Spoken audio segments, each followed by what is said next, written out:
dia tonga soa atao amin'ny fandaharana Jeanne Forêt Santé aty Canada indray ianao. Ny resantsika anio zany dia ny momba ny fifampifehezana izay tokony hipetraka zany eo amin'ny fiarahamonina.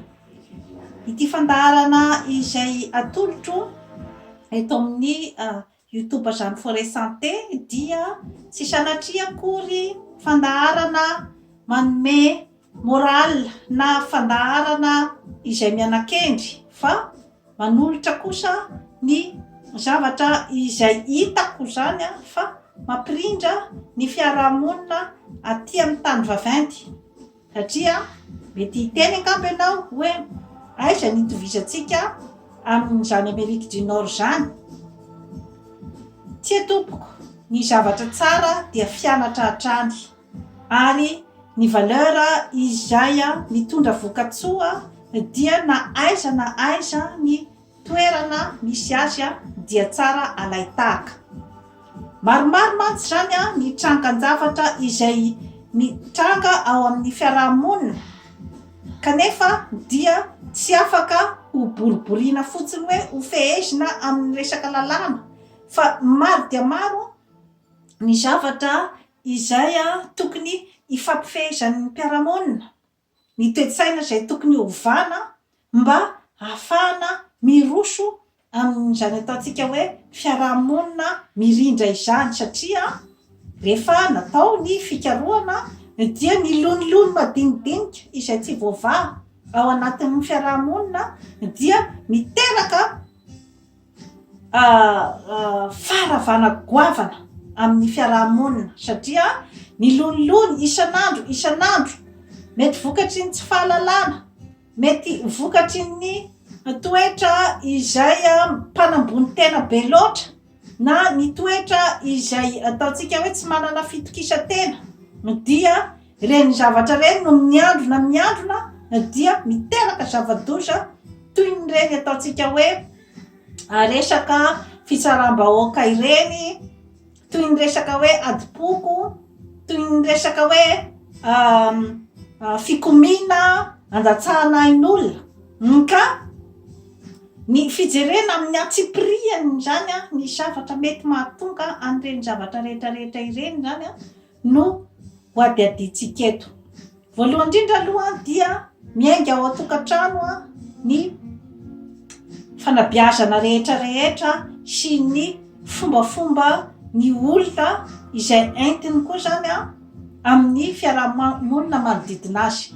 Miainga ao an-tokantrano zany ny ataontsika hoe fifanajana eo amin'ny samy mpivady, eo amin'ny ray aman-dreny sy ny zanaka. Izany zavatra rehetrarehetra izany dia tokony hipetraka ny atao hoe fifanajana, tokony hipetraka ny atao hoe fitiavana. Satria raha ohatra ka misy izany ny hoe toe-tsaina manao tsindry azo lena na ny toe-tsaina izay manambany ny eritreretina fa ho faible kokoa na ny osaosa kokoa zany. Ohatra rangahy mieritreritra fa ny vehivavy dia ambany, dia izay zany no hoentiny ao an-tokantrano ny hoe ambany ny vadiny dia ataony amin'izay tiavany azy, nefa dia tsy ampandeha ny tokantrano zany zavatra zany. Satria ny vehivavy dia loharano mpifaliana, loharano pasoavana ao amin'ny tokantrano.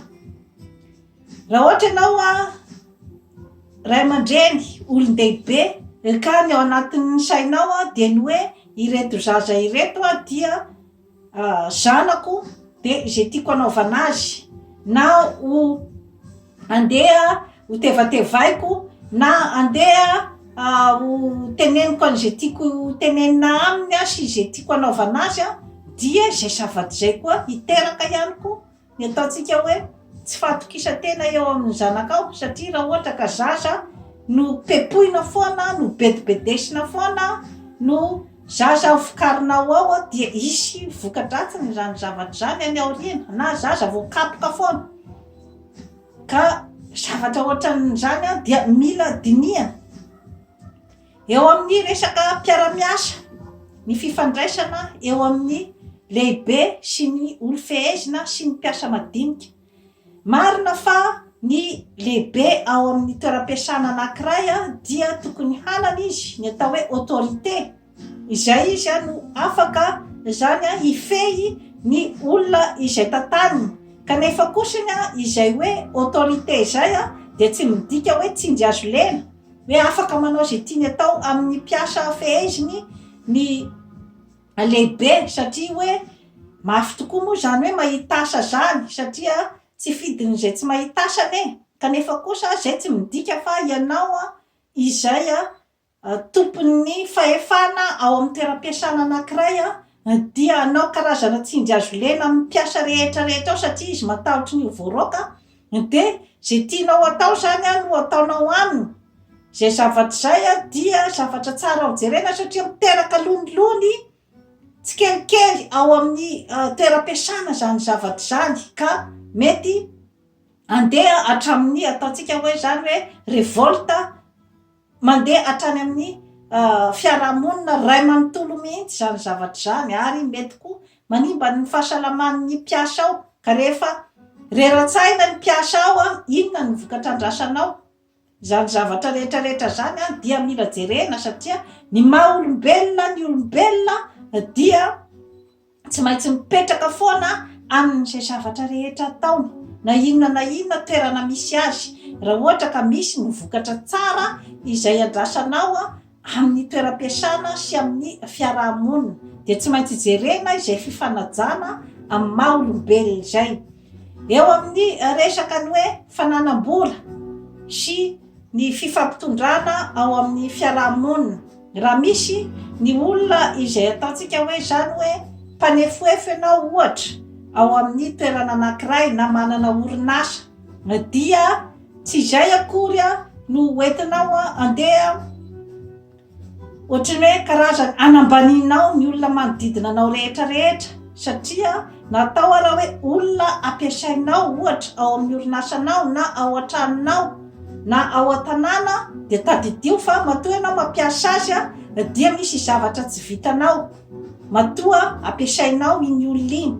Fa na ny mpamafa lalana dia rehefa tsy vitanao ny mpamafa n'iny lalana iny dia manana zo izy hahazo fanajana avy any aminao, satria tsy vitanao ny mamafa ny lalana, matoa ianao mampiasa azy mamafa lalana.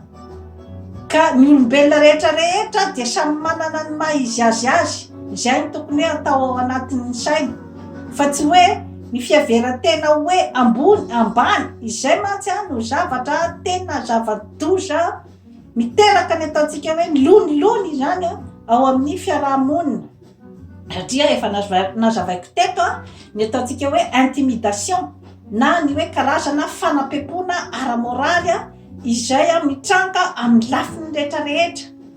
Ao anatin'izany ny hoe tsy fifanajana, ao anatin'izany ny ataontsika hoe karazana fanamboni-tena, ny fiavonavonana, zany zavatra rehetrarehetra izany dia miteraka ny lonilony amin'ny samy mpiarahamonina. Ka rehefa tonga ny fotoana hoe mipoka zany zay lonilony zay dia mety zavatra hafa mihitsy, zava-doza no aterana. Ka eo ihany koa zany ny hoe fifehezana ny fialonana. Raha ohatra ka misy olona ohatra tsaratsara ny fomba fiainany eo akaikinao, namoaka izy ohatra ataontsika hoe 4x4, ianao ohatra ataontsika hoe zany hoe tsy manana tomobile ianao, na hoe tomobile ambanimbany marika kokoa noho izay ny anao, dia vahaolana ve ny andeha hialina n'iny olona iny. Ny sainao dia afaka mamey ny sainao tsy hialina azy. Fa raha ohatra ka misy ny fanirianao azy dia miezah koa inona no mba ataoko azahoako ny 4x4 ohatra azy. Rehefa tsy mahazo ny 4x4 ohatra azy dia mionona amin'izay anananao. Fa ilay lonilony izay miandrona zany dia ho tadiavina daholo ny zavatra rehetra izay andeha amelezana n'iny olona iny, izay ve no vahaolana ny fiainanao. nao tadiavina daholo ny zavatra mety hoe zavatra faiblesse ny olona iny, na ho taritina daholo ny olona rehetra manodidina andeha tsy ho tian'iny olona iny, akahalan'iny olona iny. Ho anao izay ataontsika hoe amin'ny plasin'izay hoe nahazo fahasoavana, ohatra nanan-karena tapoka ianao ka hoe fantatry ny olona hoe inona no nahazahoanao an'ilay harena tapoka, dia efa miomakomana ihany koa nefany ny amin'ny hoe resaka fijerin'ny fiarahamonina anao, ohatra ka hoe vola-bahoaka ve ohatra no nampanan-karena tapoka anao, dia ho faly aminao ve ny vahoaka amin'izay fotoana izay hoe ny volany no nampanan-karena tapoka anao. Zavatra ohatran'izany zany dia mila jerena akaiky dia akaiky, satria amin'ny maha olombelona dia tsy maintsy misy izay hoe resadresaka milonilony sy ny sisa ka izay no tokony hodinihana akaiky dia akaiky. Na dia zany aza nefa dia anjaran'ny fitsarana nefa ny mijery an'izay hoe taiza marina ny nahazahoan-drakotina ny nahazahoan-drabe an'ity fananany ity, any fitsarana zay zavatra zay.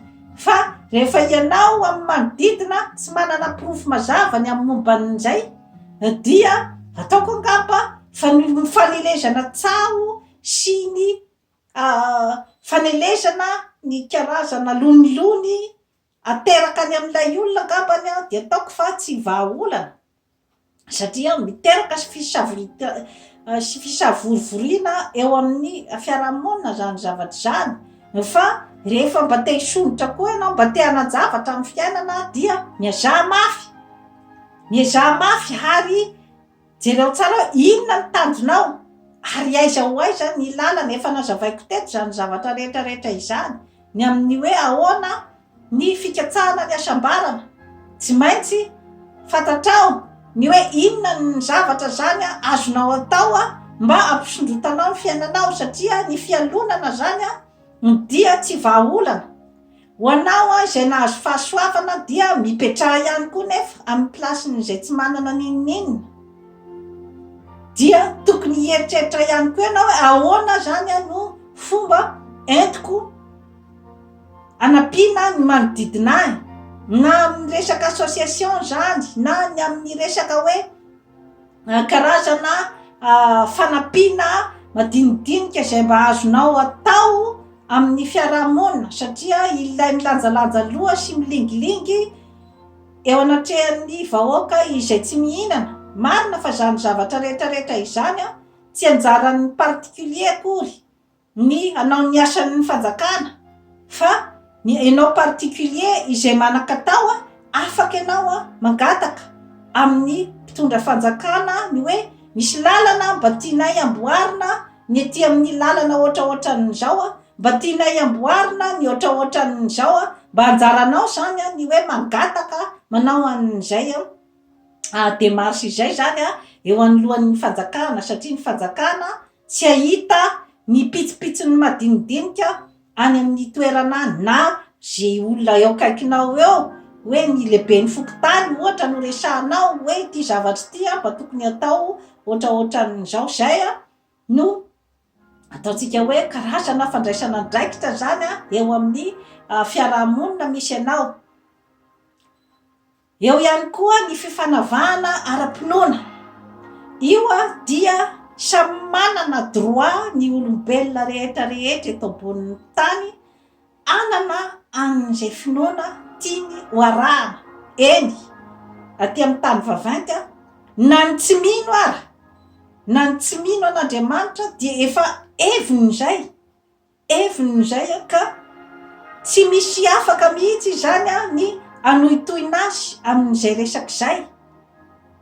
Fa na karazam-pinoana inona, na musulmana, na katolika, na protestanta, na ny secte sy ny rehetrarehetra dia tokony samy mifanaja zany amin'ny finoana, satria ilay fiheverana hoe ny anay no ambony, ny finoanay no ambony, ny finoan-drakoto ambany, zay zavatra zay no miteraka olana amin'ny fiarahamonina, satria samy manana daholo ny fomba fijeriny zany ny fomba hitondrany finoany eto ambonin'ny tany satria io zavatra io dia rehefa mahazovana loatra zany io resaka hoe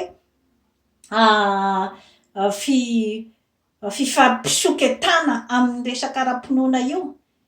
Ianao koa izay manam-pinoana anankiray, raha ohatra ianao ka tsy mino an'Andriamanitra ohatra dia tsy tokony andeha hanasoketa ny finoan'ny sasany an'Andriamanitra. Ianao mino an'Andriamanitra dia tokony tsy hanasoketa ny tsy finoany an'Andriamanitra fa droahany zay zavatra zay. Zay zavatra rehetrarehetra zay mba hampirindra ny fiarahamonina. Eo ihany koa ny fifanavahana ara-poko izay mitondra lonilony betsaka ary mila jerena akaiky amin'ny fiarahamonina ao Madagasikara raha ohatra ka te handrositsika ny amin'io resaka hoe fifanavahana ara-poko io. Tandremo ny resaka hoe fifanambaniana ny hoe izao foko ohatr'izao dia ambony, ny foko ohatr'izao ambany, satria izay ambony ambany zay mantsy zany dia zavatra tena izay no mitondra ny savoritaka eo amin'ny fiarahamonina zany. Ka mila ho fantatritsika zany zavatra rehetrarehetra izany satria raha ohatra ny aty Amerique du Nord zao dia efa voavolavola tsara mihitsy ny sain'ny olona ny amin'izay resaka hoe ambony ambany ambony ambany zay, satria dia efa napetrany zany ny azy hoe tsy misy izany ambony d'avance izany. Olona mieritreritra ny tenany ho ambony d'avance izany. Fa raha misy ara ny ataontsika eo famboniana dia ny fiarahamonina ihany no mametraka an'izay arakaraky ny fahitany ny hoe inona ny zava-bitan-drakoto teto amin'ny fiarahamonina, inona ny zava-bitan-drakoto teto amin'ny firenena, inona ny zava-bitan-drakoto tamin'ny fiainany. Zay ny aty Amerika Avaratra zany ny azy izany hoe ny fametrahana olona anankiray amin'ny toerana hoe famboniana zay dia arakaraky ny fahitan'ny fiarahamonina zany ny hoe zava-bitany. Ka mila apetraka tsara zay zavatra zay, ny hoe foko ambony foko ambany, tandremo fa samy manana ny maha izy azy daholy ny foko rehetrarehetra. Ary misy ihany koa ny hoe resaka ataontsika préjugé, zany zavatra rehetrarehetra zany dia zavatra tokony ho jerena akaiky ary ho foanana amin'ny fomba fijery. Ny préjugé amin'ny resaka foko, ohatra hoe misy ny foko ray izay ohatra hoe mahay mitady vola kokoa ohatra. Raisitsika amin'izany ny hoe foko merina ohatra, mahay mitady vola kokoa ny olona ao Antananarivo, izay ve no andeha hialonanao azy. Qualité zay, qualité ny fahaizana ny mitady, ny fahaizana ny démerde amin'ny fiainana, qualité zany zavatra rehetrarehetra izany. Ka tsy hitako zany ny hoe tokony hialonana azy manokana ny amin'izay resaka zay. Qualité daholy ny hoe fahaizana ny miserasera ohatra, ny fahaizany mamboatra ny tanànany ny tenany. Ka ianao ohatra tonga dia le hoe manao préjugé zany amin'ilay foko iray. Rehefa mba misy zavatra tianao any aminy, tianao ohatra ny fomba fitadiavany vola, dia dinio hoe inona no ataony ahafahany amin'izay hoe ahoana ny fomba ahafahany mitady vola. Dia mba tokony hianaranao lay izy fa tsy hoe andeha hialona azy fotsiny kaosasa, satria eo mantsy le lonilony madinidinika zany eo amin'ny fiarahamonina miandrona dia lay hoe mivondrovondrona manao fosafosa eo mantsy ny angeha no tena hoe hiatombohan'ny ny ataontsika hoe zany hoe fikorotanana amin'ny resaka sosialy zany. Ka ianaro inona ny zavatra ataony mahatonga anazy hoe havanana kokoa amin'ny fitiavam-bola. Jereo akaiky ny fomba fiainany. nefa kosa amin'izany zavatra rehetrarehetra izany ny foko ohatra ataontsika hoe ny foko merina ohatra dia tsy tokony koa anambany ny olona avy any amin'ny faritra izay ataontsika hoe zany tsy manana ny hoe fahaiza-manao izay anananao de tsy tokony anao ny hanana préjugé ny hoe ny olona avy any amin'ny faritra dia ambany, ny olona avy any amin'ny faritra dia kamo na toy izao sy toy izao, fa satria izay préjugé zay koa izay zany de zava-doza de zava-doza amin'ny fiarahamonina satria misy ihany koa ny olona avy any amin'ny faritra izay mahay mitady, misy ihany koa ny olona avy any amin'ny faritra izay ataontsika hoe mahay an'izany fivoaran'izany ary maharaka tsara n'izany fivoaran'izany ka raha ohatra ka hoe ho classé-nao ary misy ihany koa ny olona avy any amin'ny faritra izay manana fari-pahaizana ambony dia ambony sy fari-piainana ambony dia ambony raha oharina amin'ny hoe olona avy ao Antananarivo ohatra dia ho classé-nao daholo zay olona rehetrarehetra zay, ny hoe any rehefa avy any amin'ny faritra dia olona ohatraohatran'izao daholo, olona tsy dia manatsaina firy fa satria eo ihany koa ny hoe resaka culture ny amin'ny hoe matetika ny olona avy any amin'ny faritra dia ny akabeazany fa tsy mitondra préjugé dia mbola mandala ny atao hoe fiarahamonina, mbola mandala ny atao hoe fihavanana, mbola mandala ny izay atao hoe fifampitsinjovana izay ary mbola mandala ny fifampitokisana raha ohatra ka oharina zany amin'ny hoe foko zany merina ao Antananarivo izay efa maro ny fametsifetsena, efa maro ny fitiavatena sy ny hoe resaka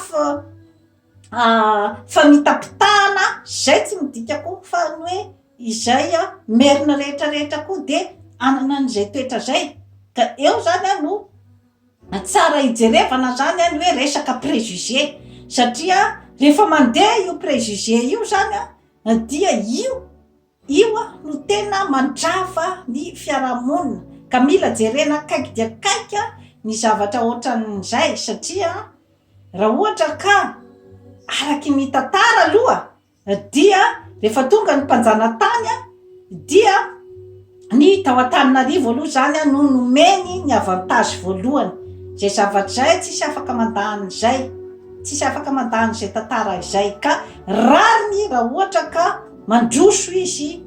mandroso alohany any amin'ny faritra nefa izay zavatra zay dia mila jerena kaiky satria efa betsaka ihany koa ny any amin'ny faritra no mba liam-pivoarana, betsaka ihany koa ny any amin'ny faritra no mba efa manao ny ezaka izay atafitan'ny fiainany, efa betsaka koa ny any amin'ny faritra no olona manam-pahaizana ambony ka raha ohatra ka te-hampandroso any Madagasikara dia mila fifanomezan-tanany zany zavatra rehetrarehetra izany ka izany no antony tokony hijerevana ny vahaolana ny amin'ny hoe androson'ny Madagasikara ray manontolo, ny faritra ray manontolo androso mitovy ny avantage rehetrarehetra ka any no tokony asiana fikaonan-doha ny amin'ny hoe inona zany ny vahaolana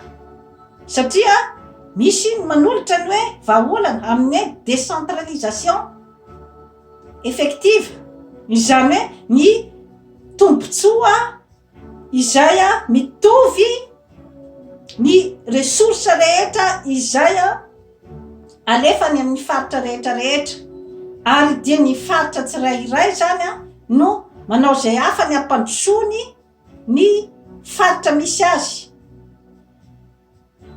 raha vao miresaka hoe décentralisation izay mantsy ny zavatra tsy mety zany amintsika izay hoe mijery ny zavatra en face izay dia misy tonga de ohatrany manampim-bava. Fomba tsy mety daholo zay. Fomba tsy mety daholo zay, lay hoe fanampenam-bava. Inona ny antony? Satria raha ohatra ka totosa ny décentralisation io, samy manao zay ampandroso ny faritra misy azy de tafita Madagasikara.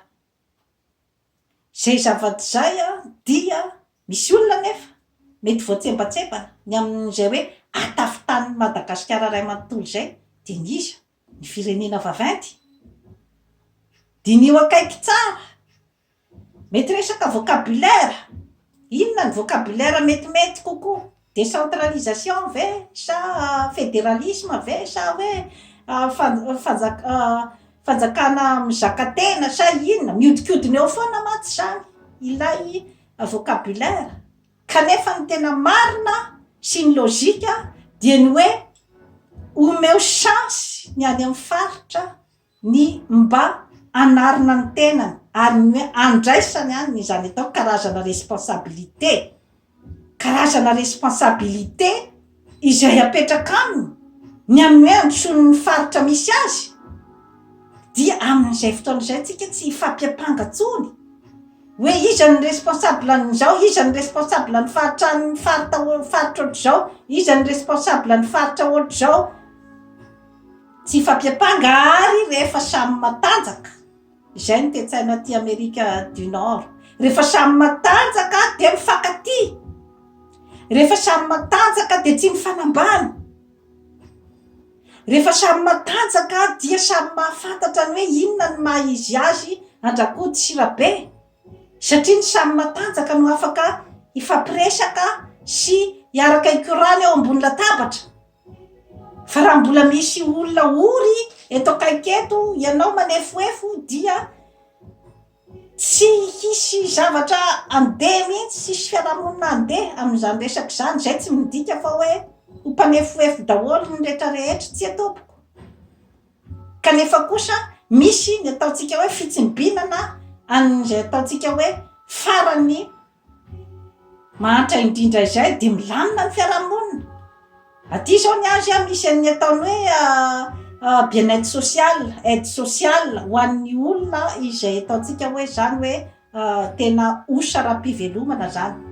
Inona ny antony? Dia mba ny angalana any hoe halatra sy ny hoe violence sy ny crime zany ao amin'ny fiarahamonina. Kanefa moa zay zany zavatra zany mety mbola sarotra be ho an'ny fanjakana malagasy angamba ny hamatsy vola bien-être social, fa misy ihany kosa ny fitsimbinana ny tena faran'izay mahantra. Ohatra hoe ny fampidirana an-tsekoly maimaim-poana ny zanaka malagasy rehetrarehetra. Zay zao de efa fanampiana nge zay. Ny resaka ara-tsakafo dia mba atao vidiny mora ny sakafo, efa fanampiana nge zay. Ny fandriam-pahalemana dia tandrovana tsara mihitsy mba hahafahan'ny rehetrarehetra ny hoe hanatsara ny fiainana amin'ny alalan'ny hoe resaka fitadiavana amin'ny fandraharahana. Fandraharahana tsisy dikany zany fandraharahana zany raha tsisy ny sécurité. Niezaka vitanao hatramin'izay ravaniny dahalo amin'ny 2 minitra fotsiny de zay ny vita. Niezaka vitanao hatramin'izay rombain'ny mpangalatra, vonoiny ianao de vita. Zany daholo no antony tsy mampiverina ny malagasy aty ampitan'ny ranomasina. Tsy miverina ny malagasy ampitan'ny ranomasina raha tsy totosany fandriam-pahalemana. Ny resaka eo amin'ny mbola misy sakatsakana ihany koa eo amin'ny lonilony amin'ny samy malagasy. Ny resaka hoe andriana sy andevo. Io zavatra io dia tsara zany io hoe azavaina tsara. Ary tsara azava tsara amin'ny fiarahamonina zany io resaka io. Satria ohatriny hoe pasipasoana foana zany lay resaka raha vao misy zavatra tadirongatra. Ny ianao zay mieritreritra ny tenanao ho andriana de tadio fa efa moderna ny ankehitriny. Manana droit ianao ny hoe fiera zany amin'ny hoe taranaka mahandrina anao. ao anatin'izany ny tenako manana droit ho fiera amin'ny niavinao ianao, kanefa kosa izay zavatra izay tsy entina hanambanina ny hafa. Izay zany dia zavatra tsara hazava, satria misy koa raha vao maheno hoe resaka hoe andriana de fa betsaka ny romotra am'le izy, betsaka ny atezerana raha vao hoe resaka hoe andriana, satria arakaraky ny toetra entinao ihany amin'ny hoe fitondranao an'izay zavatra zay, satria ny foanan'ny fanjanahantany ny fanjakan'andriana, kanefa ny hoe ny tantara mipetraka. Tsara ho marihana fa izany zavatra izany dia miteraka lonolony, satria nisy ny tantara izay tantara maloto nateraka izany hoe fanjakan'andriana sy ny fanadevozany izany teto Madagasikara. Tsy afaka mihitsy izany hoe ho fafahantsika ohatran'izao fotsiny, fa tsy maintsy mila fanamboarana toe-tsaina ny momba an'izay zavatra izay. Raha mitonona ny tenanao andriana ianao dia tsy misy olona ndevinao tsony eo. Izay zany dia zavatra efa tokony hipetraka mazava amin'ny fiarahamonina izay zavatra izay, ary samy andriana daholo amin'ny zavatra ataony, samy andriana amin'ny volany, samy andriana amin'ny diplômany, samy andriana amin'ny fahaizany, samy andriana ao amin'ny tokantranony, samy andriana eo amin'ny fahaizana miara-monina amin'ny olona. Zany zavatra rehetra izany dia zavatra tokony hipetrapetraka tsara. Kanefa ao amin'ny fiarahamonina dia tsy maintsy misy izany raha ohatra tsika ka mbola te-hitazona zany ny ataontsika hoe zany hoe fiandrianan'ny firenena manoloana ny firenena vaventy, ny firenena vahiny zany. Inona zany no tena hoe ataontsika hoe zany hoe rôle n'io ataontsika hoe andriana io zany. Ny tokony ho rôleny dia ny miaro ny tanindrazana, satria ohatra zao raisitsika nge ny hoe mpanjakan'ny Maroka ohatra, mamy bahoaka izy satria tena tsapany vahoaka ny hoe tsapany zany hoe inona ny tena rôle an'izany mpanjakany Maroka zany, navita zavatra zany tao amin'ny taniny. Ary izay resaka hoe fiarovana ny tany izay no zava-dehibe, ary tokony ataonao misongadina zany zavatra zany, fa tsy hoe resaka voninahitra fotsiny entina hieboebona amin'ny fiarahamonina ny hoe andriana, ka zay no zavatra izay no mahatonga ny ataontsika hoe lonilony eo amin'ny fiarahamonina. Satria raha ohatra kosa ve olona ataontsika hoe zany hoe izy niezaka mafy tamin'ny fiainany, nahazo ataontsika hoe doctorat izy tamin'ny fiainany, kanefa mbola izay